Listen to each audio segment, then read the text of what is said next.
Today we'll discuss MS QMS 2020 QMB paper. Now the first question is, if ABC are positive real numbers and ABC they are unequal, then show that the value of this determinant is negative. So you can write this determinant as delta and say it is ABC, BCA and CAB. Now what we'll do is we'll write R1 as R1 plus R2 plus R3. So we can take A plus B plus C common. So we can write delta as A plus B plus C, and here will be 1, 1, 1 BCA CAB. Now we'll write C1 as C1 minus C2 and C2 as C2 minus C3. So now this delta will be 0, B minus C, C minus A, 0, C minus A minus B, and this is 1, A and B, and then we also have A plus B plus C. So we can write the value of this determinant as A plus B plus C, and then it'll be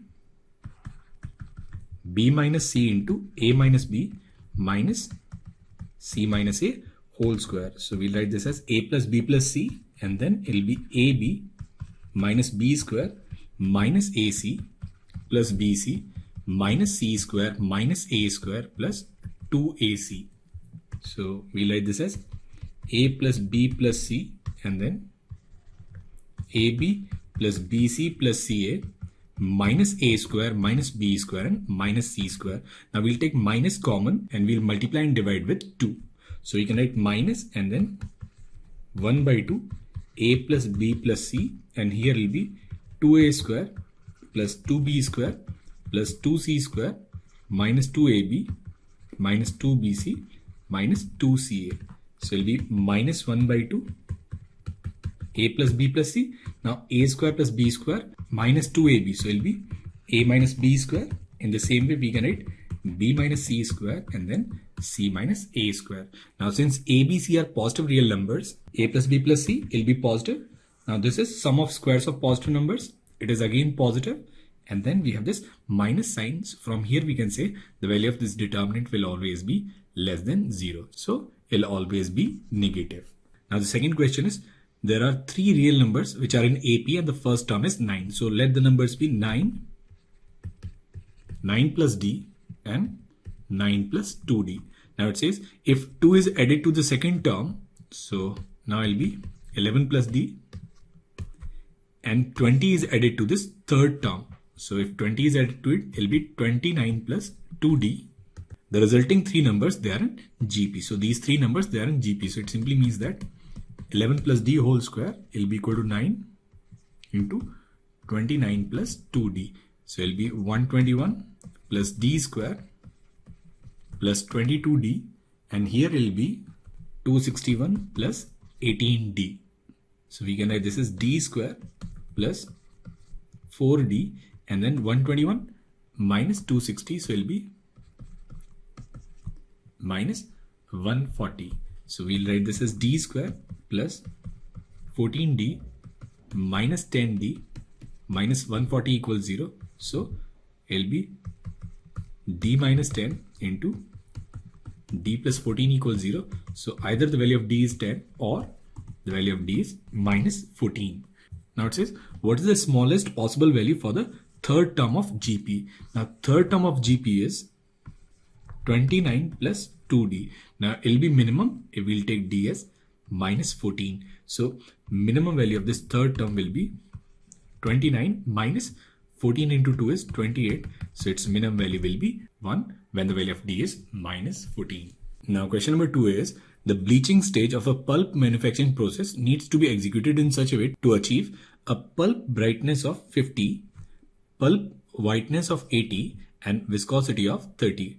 This can be done by controlling the chemical flow, duration and temperature of the bleaching process, and then we are given some equations. First we need to write these linear equations. So let chemical flow be X, duration be Y and temperature be Z. Now for brightness we'll write 2 times chemical flow, so it will be 2x minus 15y plus z, and it is equal to brightness. Now what is the required brightness?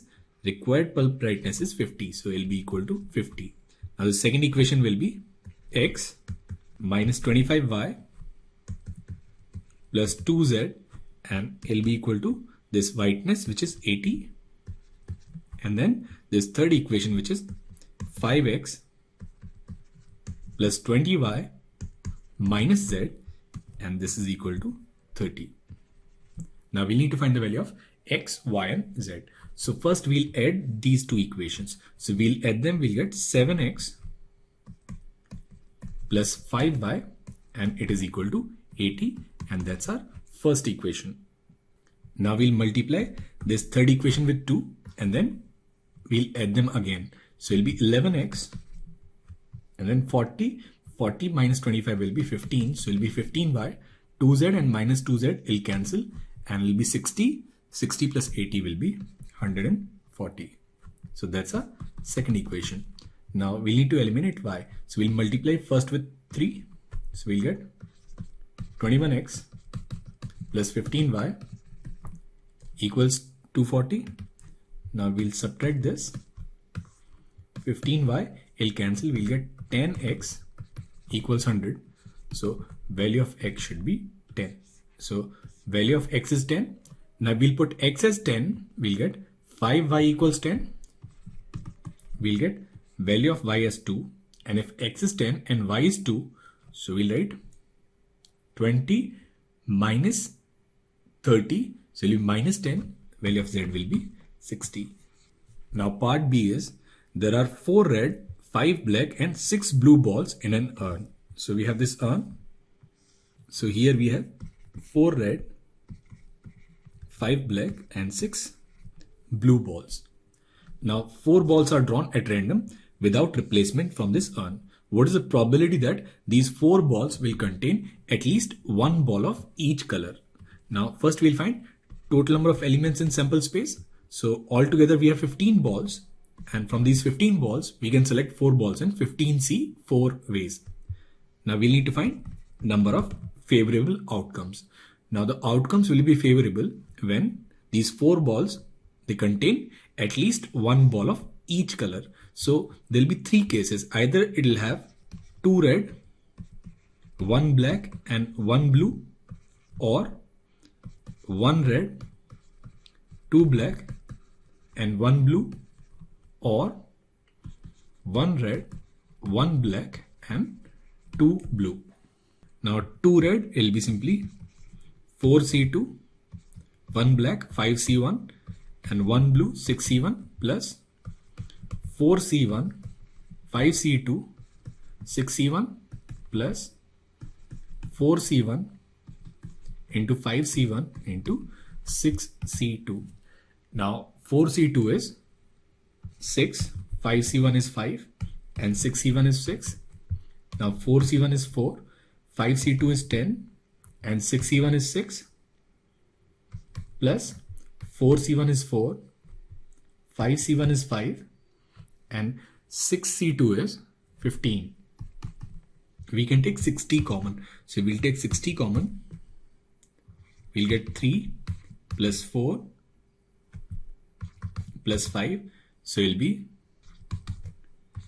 12 into 60. Now this required probability will be number of favorable outcomes, which is 12 into 60 upon total outcomes, which is 15 C4, 15, 14, 13 and 12, and then 4, 3, 2 and 1.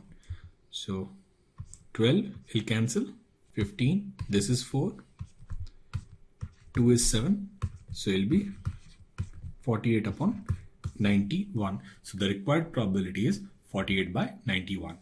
Now 3a is we need to solve this integral, which is integral of x to the power 5 by 2 upon x to the power 7 by 2 plus x to the power 6 into dx. Now what we'll do is we'll divide everything with x to the power 6. So here will be x and 5 by 2 minus 6 will be x, 7 by 2 minus 6 plus 1 into dx. So we can write this integral as x to the power 5 minus 12 will be minus 7 by 2 and here 12 minus 7 will be 5. So it will be x to the power minus 5 by 2 plus 1 into dx. Now what we'll do is we'll take this as some t. So x to the power minus 5 by 2 plus 1, this is t, then minus 5 by 2 x to the power minus 7 by 2 dx will be simply dt. So we can write this integral as minus 2 by 5 dt upon t. So it will be minus 2 by 5 log and then x to the power minus 5 by 2 plus 1 plus c. And that is the answer to this question. Now third B is we need to solve this differential equation. Now this is x dy minus y dx sine y upon x into y dx plus x dy into x cos y upon x. Now this is exact form. Now we know that x dy minus y dx upon x square, it is nothing but dy by x. So we can write this as x square into dy by x, and then we have this sine y by x into y, and here x dy plus y dx, it is nothing but dxy and then x cos y by x. Now here x and x will cancel, so we can write this as tan y by x dy by x, and it will be equal to dxy upon xy. Now we integrate. Now this is nothing but minus log cos y by x, and here it will be log xy and then plus some log constant k. So using properties of log, we can write xy cos y upon x is equal to c, and that is the answer to this differential equation. Length of a side of a square is a meters. So we have this square and length of the side is a meter. A second square is formed by joining the midpoints of sides of this square. So if we join midpoints of sides, we'll end up getting another square and say its length is L. Now this is a by 2 and this is a by 2.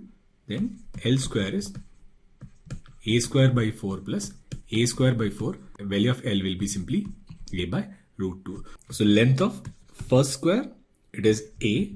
Length of second square will be a by root 2. Now if we consider midpoints of sides of this square, we'll get another square which is L dash.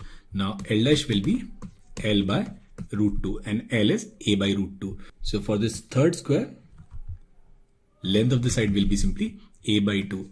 In the same way, we can write fourth one as a upon 2 root 2. It will be nothing but a decreasing GP. Now it says calculate the sum of areas of all squares which are formed in this way. So sum of areas of all the squares will be a square. Now here will be a square by 2 plus a square by 4, a square by 8 up to infinite. So it will be a square and then 1 upon 1 minus r. So it will be simply 2a square. So sum of areas of all these squares will be 2a squares. Now for question number 4, part B is if x square minus 5x plus 1 equals 0, find the value of x to the power 10 plus 1 upon x to the power 5. We can write this as x to the power 5 plus x to the power minus 5. Now we'll consider this quadratic equation. Its roots are 5 plus minus under root of 25 minus 4 upon 2. So it will be 5 plus minus under root 21 by 2.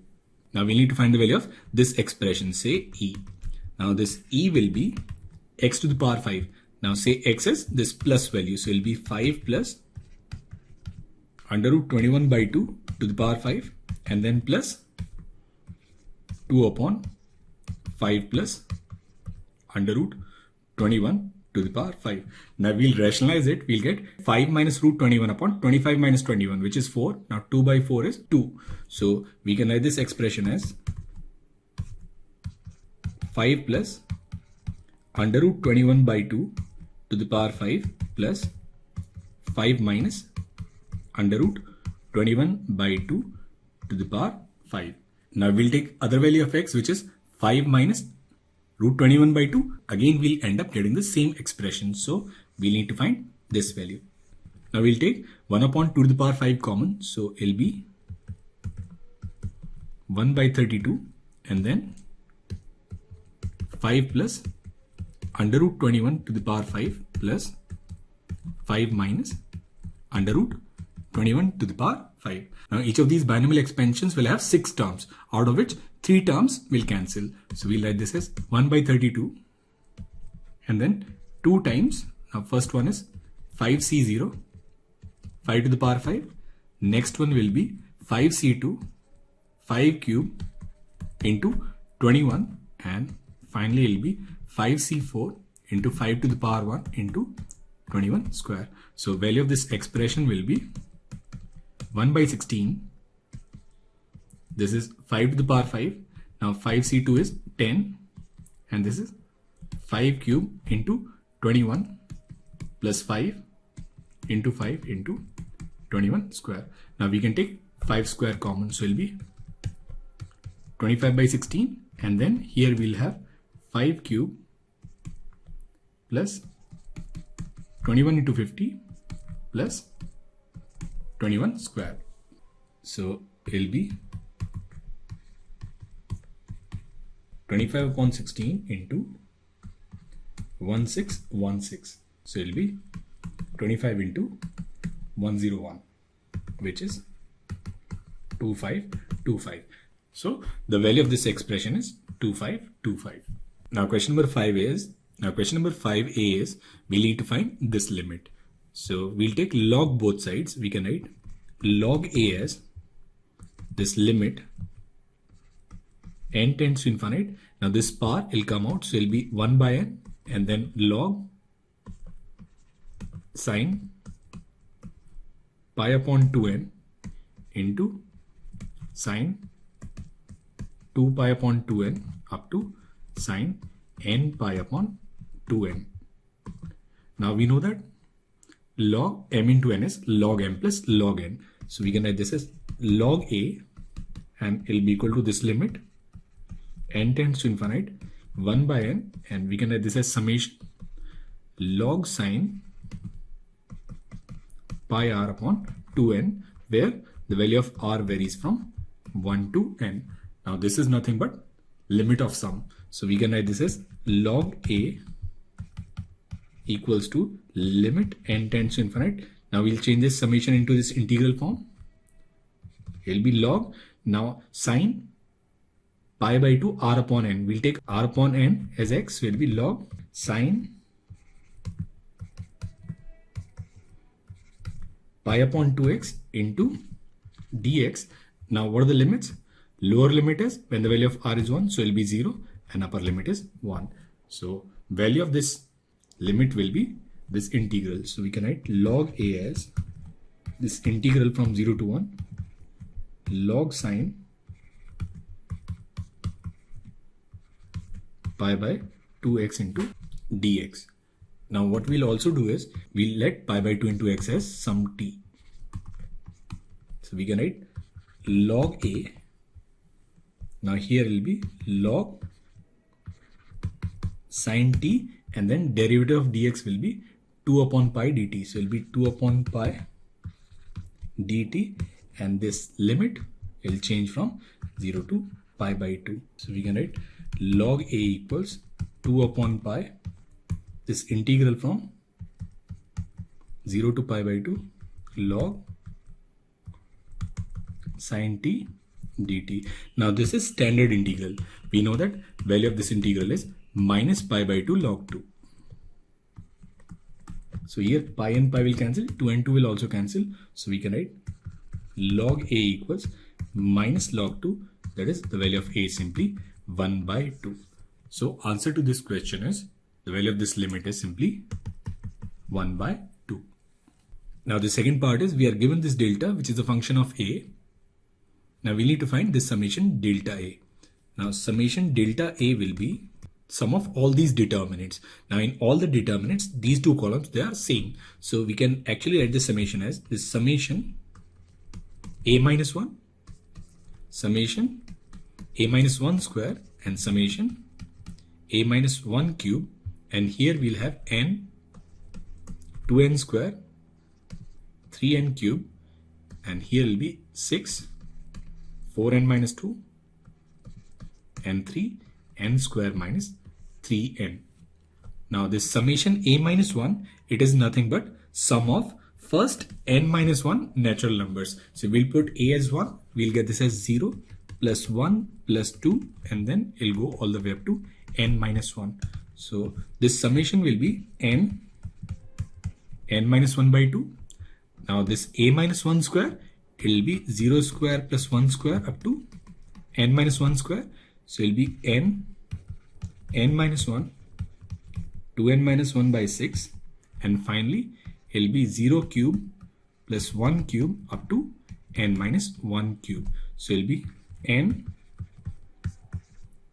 minus 1 upon 2 whole square, and here we'll have n 2n square 3n cube 6 4n minus 2 and 3n square minus 3n. Now from this first column we'll take n minus 1 by 2 common. So we'll take it common, we can write n minus 1 by 2. Here will be 1 n 6 2n minus 1 by 3. Here will be 2n square 4n minus 2, and here will be n minus 1 by 2, and here will be 3n cube 3n square minus 3n. Now what we'll also do is we'll multiply and divide 6. So here we'll divide by 6, and here we'll multiply this entire column with 6. So we'll multiply it with 6. We can write n minus 1 by 12 6, and here will be 4n minus 2, and here will be 3n square minus 3n. This is n 2n square 3n cube, and here we have 6 4n minus 2 and 3n square minus 3n. Now these two columns, they are identical, and when any determinant has two columns identical, value of this determinant is 0. So answer to this question is 0. Now question number 6a is, we are given this function fx, which is the summation n varies from 0 to infinite x to the power n factorial n to n minus 1 by 2. We need to find the value of this limit, which is limit x tends to 0 fx minus e to the power x upon 1 minus cos x. Now if we'll write the series, we can write the series of fx as, when n is 0, this is x to the power 0, which is 1, factorial 0 is 1, and 2 to the power 0 is 1, so it will be 1 plus. Now we'll take n as 1, it will be x, and then here it will be 1, and then 2 to the power 0 is 1. So it will be x upon 1 plus, for n equals 2, it will be x square, and here it will be factorial 2 and 2 to the power 1. So it will be x square upon 4 plus, we'll use this big O notation, x cube. In the same way, we can write expansion of e to the power x, it will be 1 plus x square upon 2 plus ox cube, and for cos x, it will be 1 minus x square upon factorial 2 plus o x to the power 4. Now we'll find this limit. So this limit is limit x tends to 0. Now for fx, we'll write 1 plus x square by 4, and for e to the power x, it will be 1 plus x square by 2, and then ox cube, and here 1 minus cos x will be 1 minus x square upon 2 plus o x4. Now here 1 plus x will cancel, and in the denominator 1 and 1 will cancel. We'll write limit x tends to 0. Now this is x to the power 4. Now this is x square upon 4 minus x square upon 2. So it will be minus x square upon 4 plus other higher powers of x, and here it will be x square upon 2 and other higher powers of x. Now this is limit x tends to 0. So lowest power in the numerator is same as lowest power in the denominator. So answer to this limit will be simply minus 1 by 4 upon 1 by 2, which is minus 1 by 2. So value of this limit is minus 1 by 2. Now 6b is, if a1, a2, a3, an are in HP, then show that a1, a2 plus a2, a3 plus a3, a4, an minus 1, an is equal to n minus 1, a1, an. So what we'll do is, we'll say for this HP, a1, a2, a3, an, corresponding AP is a1, a2, a3 up to an, and let the common difference be d. So we can write a1, a2 plus a2, a3 plus an minus 1 into an as 1 upon a1, a2 plus 1 upon a2, a3 plus 1 upon a3, a4, and it goes all the way up to 1 upon an minus 1 into an. Now what we'll do is, we'll multiply and divide it with its common difference, say d. So it'll be 1 upon d. Now common difference is difference of any two successive terms. So for this first one, we'll write a2 minus a1 upon a1, a2. For this second one, we'll write a3 minus a2 upon a2, a3, a4 minus a3 upon a3, a4, and then an minus 1 upon an minus 1 into an. So it will be 1 by d. Now here, if we'll separate them, we can write 1 upon a1 minus 1 upon a2. Now here it will be 1 upon a2 minus 1 upon a3, 1 upon a3 minus 1 upon a4, and here will be 1 upon an minus 1 minus 1 upon an.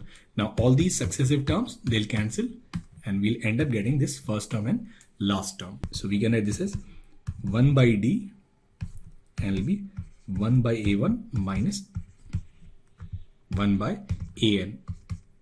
Now this is 1 by d, and then an minus a1 upon a1 an.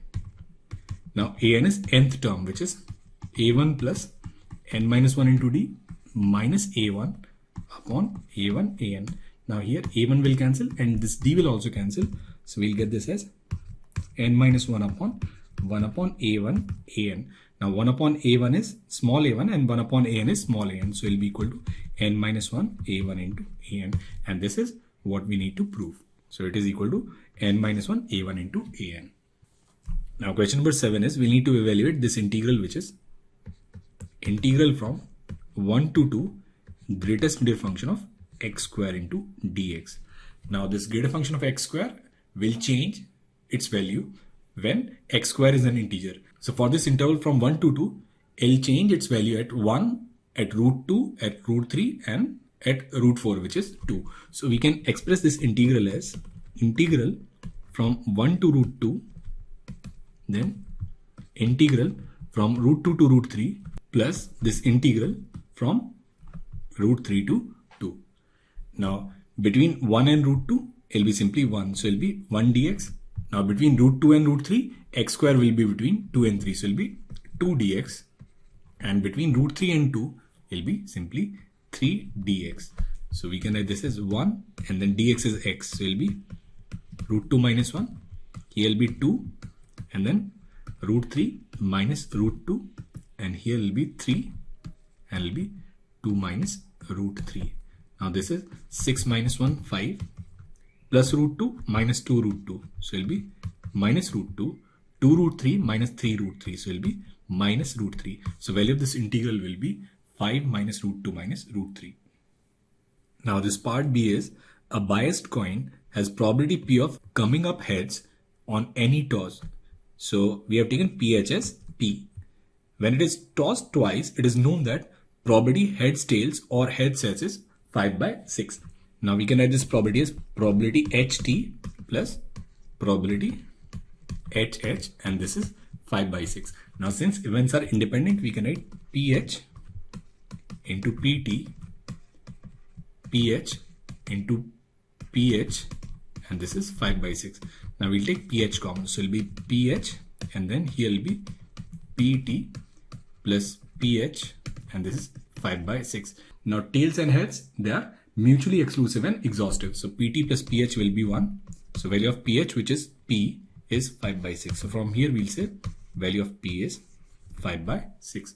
Now it says if the same coin is tossed 3 times, then find the probability of observing exactly 2 heads. So probability of getting exactly 2 heads, this probability is 3c2 p to the power 2 and q to the power 1. So it will be 3c2. Now what is p? P is 5 by 6. So it will be 5 by 6 square into 1 by 6. Now 3c2 is 3. So it will be 25 upon 36. And this is 1 by 6. So this probability will be 25 upon 72. Now question number 8 is, we need to solve this equation, which is 3 to the power sine 2x plus 2 cos square x plus 3 to the power 1 minus sine 2x plus 2 sine square x, and this is equal to 28. Now what we'll do is we'll write sine square x as 1 minus cos square x. So we can actually write this as 3 to the power sine 2x plus 2 cos square x plus 3 to the power, now this is 2 1 minus cos square x. So it will be 3 minus sine 2x minus 2 cos square x, and this is equal to 28. So we'll write this as 3 to the power sine 2x plus 2 cos square x, and this is 3 cube, which is 27 upon 3 to the power sine 2x plus 2 cos square x, and this is 28. Now we'll take 3 to the power sine 2x plus cos square x as some y. So it will be y plus 27 upon y, and this is 28. We can write this as y square minus 28y plus 27 equals 0. So it will be y minus 1. Y minus 27 equals 0. So value of y is either 1 or value of y is 27. So we'll get 2 cases. Case 1, when the value of y is 1. So we'll get 3 to the power sine 2x plus 2 cos square x, and this is equal to 1, which is 3 to the power 0. So from here we can write sine 2x plus 2 cos square x, and this value it should be 0.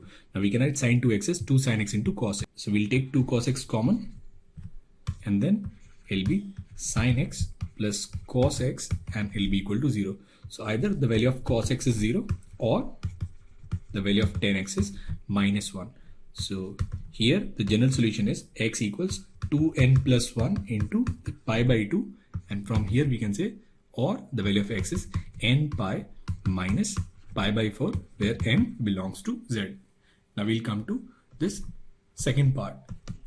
Now we'll take y as 27. We can write 3 to the power sine 2x plus 2 cos square x, and this is equal to 3 cube. Now we'll compare again. We'll write